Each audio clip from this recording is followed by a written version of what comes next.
So I thought what we do is a little energy grounding exercise to start with us, to start out our worship service so that we can all connect together. So what I'd like to do is, as you're standing, from your base chakra, imagine a cord going down into the earth. Bring that cord down into the earth and tie it up down there. Maybe you might find a root somewhere. Maybe you're going down into the core and a big boulder that's down there, certain kind of rock. And feel the energy moving up that cord now. Come up to your waist, and then make it go down to your feet and around the back of your legs, and then up the front of your legs. And just move this energy around. So it's not just coming up, it's coming up and moving around you. And take a moment while that's all working to think about the energy from the heavens and open that up and bring that into your crown chakra, the energy coming in from the top. And bring that down and feel it going down the back of your spine. Feel it go down the back of your spine and then move up the front, your stomach, intestinal organs and digestive system, your lungs, your heart. Move it up into your shoulders and then move it down your arms and have it drip right out your arms.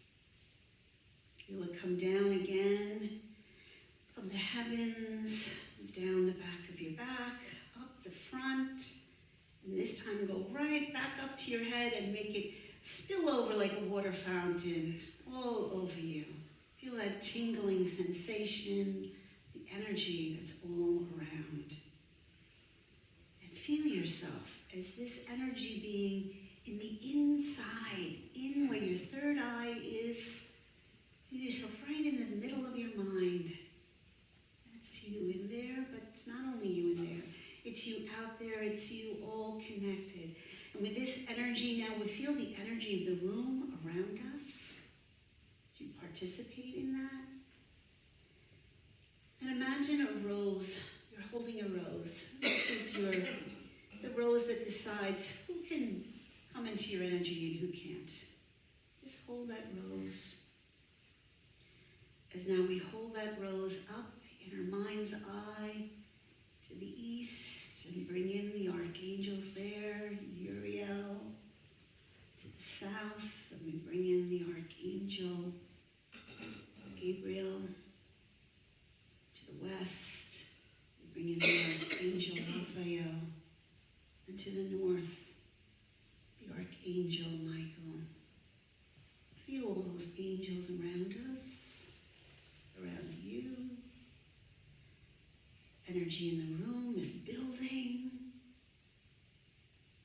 As we move outside of the room into the space around us, this beautiful property, this beautiful island we live on, as we recognize the powers of air, the powers of fire, the beautiful water that is all around us, and back again to the earth that we are all grounded in. As we stay tuned to this moment, breathe it in and truly be here now.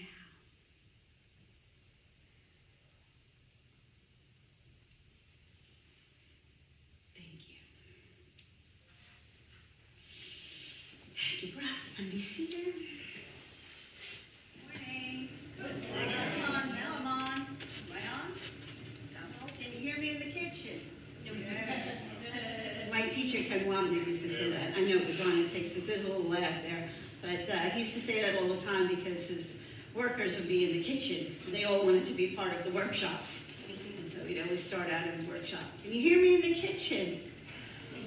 And it was a wonderful way to start because it always made us think differently, right? Wait, there's something else going on here other than me? Wow, other than me getting it? There's other people, there's other things happening. Yes, I can hear you in the kitchen. this topic today when we talk about a labor of love, right? So the kitchen is a place of labor in the house, right? All those who agree, oh wait, no one still cooks anymore. I guess it's not, I don't know. When our cousins from Australia were here, they kept saying, we can't believe how much you have packaged meals ready for you everywhere. And then all your food is on steroids here. And I always thought Australian food was the big stuff, right? At least that's what Outback always told us. So there you go for advertising and marketing. Fooling us again. Australians think we're the ones on steroids. It just goes to show how much we don't know, that we don't know. Right? There's a lot that's going on that we get caught up in. You know, Steve, I think it was Bill Gates, don't quote me on that one, but one of them said when they first started out with television, and everybody was watching television, everybody was like, wow, this is great. And then whoever makes the televisions, but whoever's in charge of the content of what goes into the television, those are the ones that are going to have power. Because we do that. We sit in front of these boxes. And if you ever drive by at night, you watch some of the streets and you see that blue light, and everybody, when you're walking your dog, my dog, and you look at all the lights, they have this blue light coming out of it. It's almost like everybody's being hypnotized. You just get caught up in the boombox, you know. And it doesn't have to be news. It could be just a series that I'm watching that I can't get enough of. But meanwhile, it's like sucking the life right out of you. And we all sit there, I can't wait to see it again. Give me more, give me more. Why? Because it's easy. It's easy. We talk about spirituality. We talk about connecting to something deeper and richer. Guess what? Labor is one of the words that comes to mind. It's work. 12-step programs say, it works if you work it, so work it. You know why? Because you're worth it. We did that energy exercise at the beginning of our service today, was to try to get you in sync with something. Because another thing that I heard is that instead of thinking of ourselves as, you know, spirit in body, what about body and spirit? Body and spirit means that we're all connected. All of our native traditions knew that and worked with that. Just recently we did the circle line because, you know, you do a lot of touristy things when you have cousins from far away visiting. And we're on the circle line and they're talking about how, you know, the natives sold the island of Manhattan. And then they said, no, they didn't sell it. They had no concept of selling land. They just said this was a trade, so you can hunt here while we hunt here.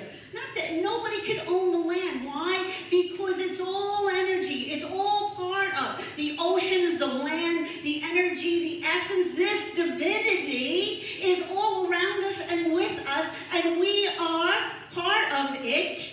And happen to be attached to a body that the energy is around, through. We just talked about that with the energy. You felt it flowing, right?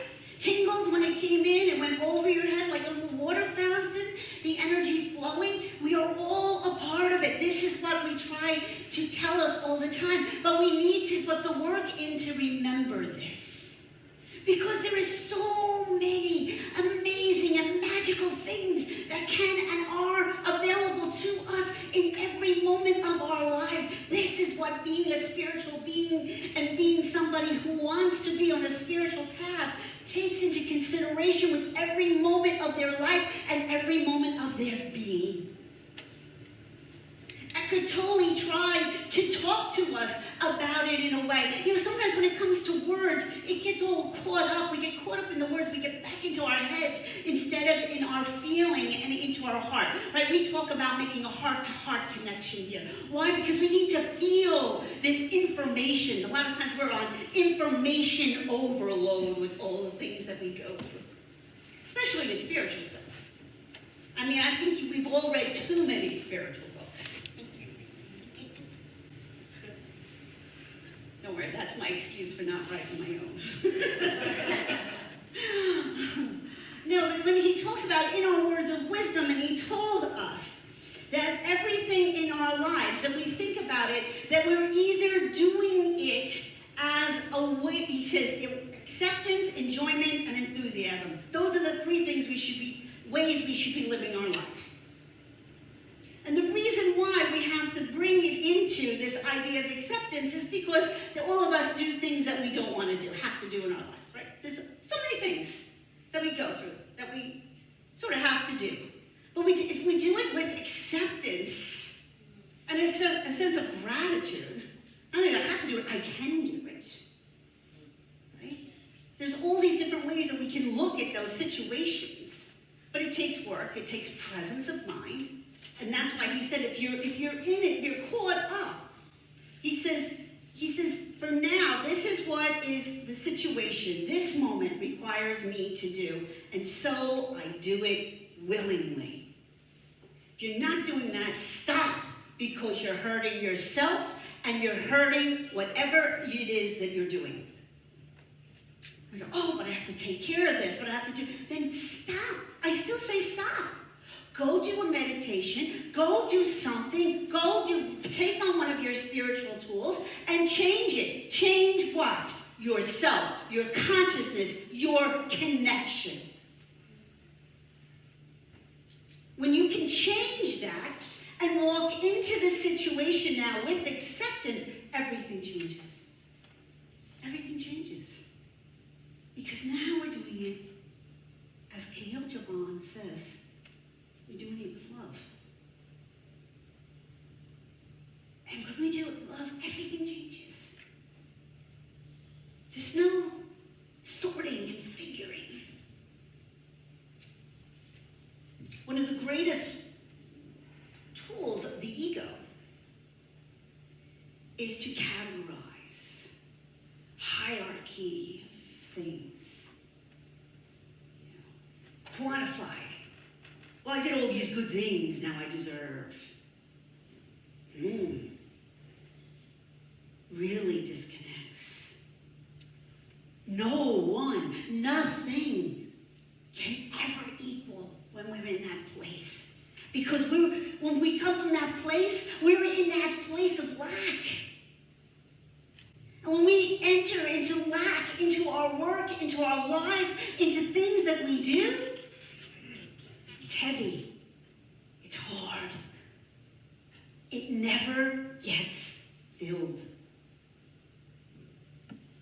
But when we're in that energy, when we're moved out of when we move into acceptance, and then we can move into a place of enjoyment, you know what? This is really great. I had so many things to do last night. I get home, watching the kids again. Love to do that, but it was Jessica's birthday. So she turned 5, getting off the bus now in kindergarten, so it was later than expected to come home. And then I come home, and I had all these things to do for the service and everything, and my mom is feverishly trying to make a beautiful sweater for our grandson for next week. Is his birthday. And she can't do a spider. She wants to crochet a spider. I don't crochet. Don't particularly enjoy it. Don't even want to try. Just not my thing. So, she asked me, what do I do? Get out YouTube. YouTube, there it is. But my mother can't YouTube anything, and my mother can't sit there and stop a video and start it again, but she can watch it, and she can feverishly do it. And she needs the time, and she needed that time and that presence. Now, I could have said, I had a long day, and this is really aggravating. Instead, we made a joke out of it. We made it silly. We made my consciousness in order to make that happen. And it grew. The more I shifted, the more it grew into, wow, this evening is going to be a lifelong memory of a moment with my mom, which is a gift. We've been spending the last 2 weeks. Our daughter-in-law's mother just died, and we how are we going to help her have mother and not take over or do all those things? The gift of having that mother. Get out of the little picture of something and get into that bigger picture of things. Don't get lost in that. When we're talking about context, what we do is we take everything out of context in our life. There's a bigger picture of everything. Have power in your life by knowing the bigger picture. Do not take anything in your life as the little thing. We talk about this all the time, and somebody cuts us off in traffic, right? Where are they going? Something might be happening. Something else is going on for them. We take it out of context, right? No. This moment, here and now. Or, worse, we only take the negative context and put it in there. Work. Yeah. It takes work. And that's why we have a community that says we will help give each other spiritual tools so that we can live sacredly. And this sacredness is living in this energy, is now moving out of not just acceptance in our lives, right? Because acceptance, okay, that's good, but really, that's not sacred. We want a little bit more when we talk sacred. Don't we? Come on, be honest. Yes? Yeah? Okay. I can see some head shaking. So we move out of that, we move into enjoyment. Enjoyment is nice, right? But still not sacred. Enthusiasm with the gods. With that sense of connection to all that is. Want to be able to work with this energy, to have it work with me in my life. Michael Beckwith talks about something he calls spiritual sculpting. And taking the positive stuff in our lives, energy, positive energy, and move it into places in our lives with the stuck energy. And just by moving that energy, we sculpt that and give that place of lack this place of fulfillment, and then we can heal. Amazing stuff. It's like, I'm loving it. It's like Star Trek. The thing over, right? And we heal. Oh, there goes Bones, comes in. Archaic stuff cutting into bodies. And he would just do with his lasers. But it's energy. It doesn't. Can't be created or destroyed. Always was, always will be. Don't limit yourself. Floating it. Love it. Allow it to love you. That's what grace is. It's full of compassion and mercy and holding us. And it helps us see beauty in our lives. To know that our lives are this wonderful journey. And not something we have to get through and get done. And that we grow more through our mistakes than we do by doing the same thing that we get right all the time. And for allowing those things. Do the work, right? I made a mistake, admit it. Now let me see what I can learn from this. And to pay attention and to be in tune. Because for me, I know a lot of times when spiritual practices get kind of stale, need something else. That's why you tweak. That's why the calendar, the world religions, it changes. That's why we live in a beautiful place because we got the 4 seasons where the energies come in and they change it for us.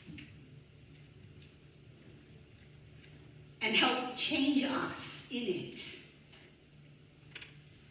And each time we move into a place of awareness that goes higher and higher, and the view gets more and more amazing of the same simple things that we were doing all along. But when we do it with love, everything changes. And so our wish for you today is to remember those words of Kahil Gibran, that it's empty except for love, that it is our charge, that we can change all things you fashion with the breath of your own spirit. Make your love visible in all the work that you do, because wherever you are, it is a place that needs your light. Not someone else's, yours. Bring it. Bring it not just with acceptance. Do the work. Move it from even enjoyment into enthusiasm with grace, with this beautiful, beautiful, grace-giving doing of life. So it is. Carmen, why don't you come up and tell us about the altar that you designed today? Good morning, everyone. Good morning. Today, again, I'm sharing my garden, and this is my hydrangea tree that just gave me beautiful, beautiful flowers. An angel bill that gave us these beautiful dahlias that I'm trying to honor. It's just, they inspire me, and hopefully will inspire you, and, brighten your day for today.